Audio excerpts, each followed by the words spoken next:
अपने जीवन को सुंदर और सुखमय बनाने के लिए व्यवहार को सुंदर बनाए। और उसकी पहली शुरुआत है खान पान को सुंदर बनाए। कितने लोग ज्ञानी होते हैं, ग्रंथ पढ़ते हैं, सत्संग करते हैं, किंतु खान पान को सुंदर नहीं बना पाते, खान पान का सुधार नहीं कर पाते, तो जीवन नरक बन जाता है। और ये जिंदगी की पहली शुरुआत है, क्योंकि डेली खाना पड़ता है, एक बार नहीं 3-3 बार खाना पड़ता है। संत जन कहते ना, 3 बार भोजन भजन एक बार, उसमें भी आती है उलझने हजार। 3 बार भोजन करना पड़ता है, एक बार भजन करना पड़ता है, तो एक बार भजन में भी उलझने आती है। 3-3 बार खाते हैं और खान पान का सुधार नहीं होता, तो भोजन का सुधार नहीं तो भजन में क्या सुधार होगा। इसलिए खान पान की शुद्धता और सुधार बहुत जरूरी है। कई घर में देखने को मिलता है, ज्ञान बहुत होता है और सत्संग भी करते हैं, ज्ञान भी होता है, किंतु खान पान का सुधार नहीं होता। और यहाँ तक कि संत जन समझाते हैं, किसी जीव की हत्या कभी नहीं करनी चाहिए और सुधार हर समय होना चाहिए। मुर्गा मांस मटन कभी नहीं खाना चाहिए। किंतु लोग क्या कहते हैं, ये मुर्गा मांस मटन खाने से शक्ति बढ़ती है। तो शक्ति क्या बढ़ेगी? अरे घर में चावल है, गेहूं है, दाल है, कितना बढ़िया बढ़िया आइटम होता है। अब विज्ञान में बताते हैं ये चीज़ खाओ तो ये विटामिन मिलेगा, ये चीज़ खाओ तो ये विटामिन मिलेगा। कितनी बड़ी बड़ी बात विज्ञानों से सुनने को मिलता है। और संत जन बताते रहते हैं खाने पीने की बातें, लेकिन लोग क्या करते हैं, जीव हत्या करके मांस खाते हैं। क्या उससे शक्ति मिलेगी? क्या उससे बल आएगा? लेकिन लोगों की नासमझी होती है। और इस कारण आज भी इतने ज्ञानी होते हुए, इतने संत होते हुए, भारत में बहुत संत है और बहुत गुरु है, लेकिन मांसाहार भी बहुत है। इसलिए सुधार होना चाहिए खान पान का। और इससे क्या होता है, खान पान का सुधार नहीं होता ना, तो उसका प्रभाव शरीर में तो पड़ता ही है, रहने वाले लोगों को भी उसका प्रभाव पड़ता है। एक बार एक परिवार में 3 बच्चे थे, पति पत्नी थे और 3 बच्चे थे। बड़ा लड़का 5 साल का था, बीच का लड़का 3 साल का था और छोटा लड़का 6 महीने का था। उसके घर में घर मालिक बीच बीच में मुर्गी लाते थे और मुर्गी की हत्या करते थे, घर में ही सुधारते थे और बनाते थे भोजन। तो बच्चे लोग देखते रहते थे। 6 महीना का बच्चा था, वो तो देख समझ नहीं पाता था, लेकिन 3 साल का बच्चा और 5 साल का बच्चा दोनों देखते रहते थे, वहीं पर बैठे रहते थे।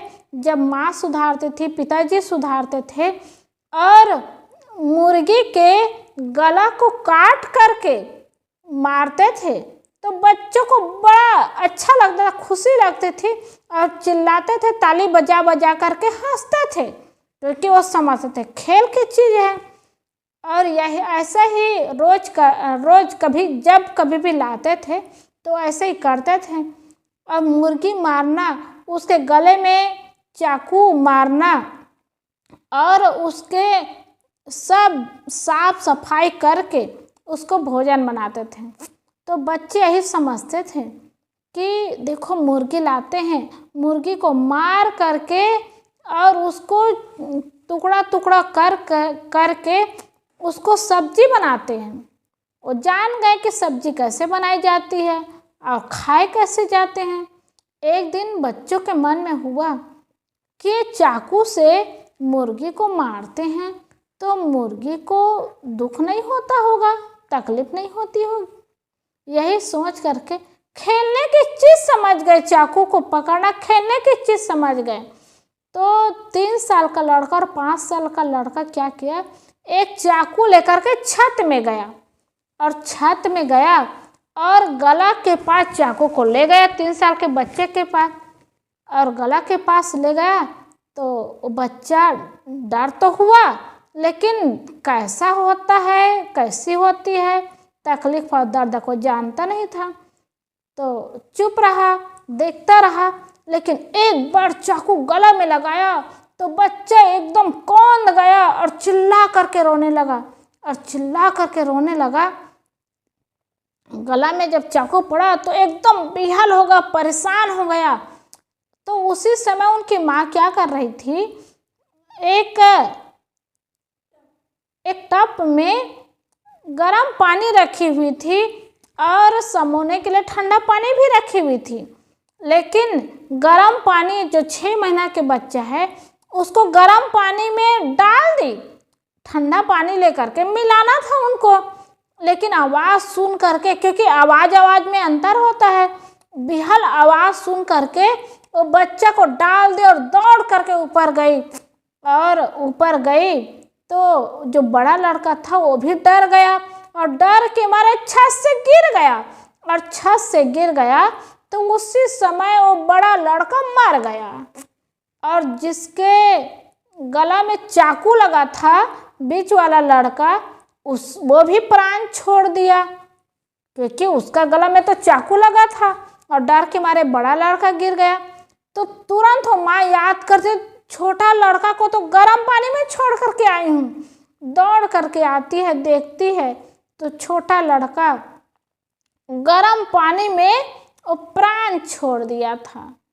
अब उस टब में गर्म पानी डाल करके मिलाने के लिए लाई थी, अब मिला ही नहीं पाई। माँ, बेटा की आवाज़ सुन के माँ दौड़ करके गई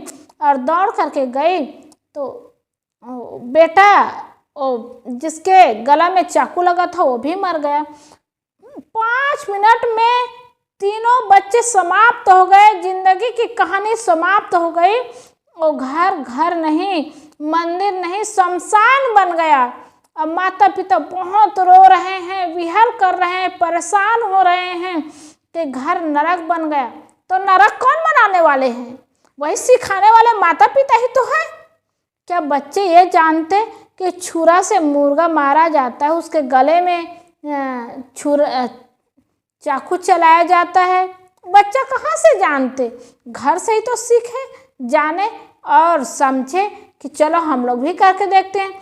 बच्चे ये समझे कि खेल है, खेलना चाहिए। ऐसे करके चाकू का उपयोग किए और तीनों बच्चे हंसती मुस्कुराती जिंदगी समाप्त हो गई। तीनों बच्चों का प्राण छूट गया और दोनों पति पत्नी रोते पछताते हुए, छटपटाते हुए रह गए। सज्जनों, जिंदगी की ऐसी कहानी होती है। इसलिए गलत चीज, गलत काम का उपयोग, अपने हाथों को संभाल करके रहना चाहिए। गलत चीज का उपयोग नहीं करना चाहिए और हाथ आगे कभी बढ़ाना नहीं चाहिए ये गलत काम करने के लिए। तो देखिए, जिभिया की लोलुपता में लालाचुआत मांस खाते हैं और मांस खाते तो परिणाम क्या होता है? घर में, परिवार में, घर के लोगों में उसका प्रभाव होता है और जीवन नरक होता है। इसलिए जीवन को नरक न बनाएं, स्वर्ग बनाएं, सुंदर बनाएं, सुंदर जीवन जिए और सुंदर जीवन जीने के लिए सुंदर रास्ता अपनाएं, घर में चले। इसलिए तन को, मन को, वाणी को पवित्र करे, शुद्ध करे, शाकाहार बनाएं तो जीवन भी सुंदर चलेगा, घर भी सुंदर चलेगा और बच्चों को भी अच्छा संस्कार मिलेगा। तो छोटे छोटे बच्चे होते हैं ना, ये छोटे छोटे व्यवहार में बहुत प्रभाव पड़ जाता है। इसलिए स्वयं को, जीवन को सुधारे और बनाएंगे तो बच्चों के जीवन भी सुंदर बनेगा, क्योंकि माता पिता का व्यवहार बच्चे का कर्म और भविष्य होता है। बच्चे के कर्म और भविष्य को सुंदर बनाने के लिए माता पिता को सुंदर व्यवहार करना चाहिए, सुंदर कर्म करना चाहिए, सुंदर जीवन जीना चाहिए। इसलिए सबसे पहले सुधार शाकाहार का है। खान पान की शुद्धता हो, पवित्र भोजन हो, किसी जीव की हत्या ना हो और किसी जीव को मार करके, काट करके खाना तो बहुत गलत है, बहुत गंदा है। इसलिए पवित्र भोजन का उपयोग करेंगे तो जीवन भी पवित्र बनेगा और जीवन सुंदर और सुखमय होगा। बोलिए सद्गुरुदेव की जय।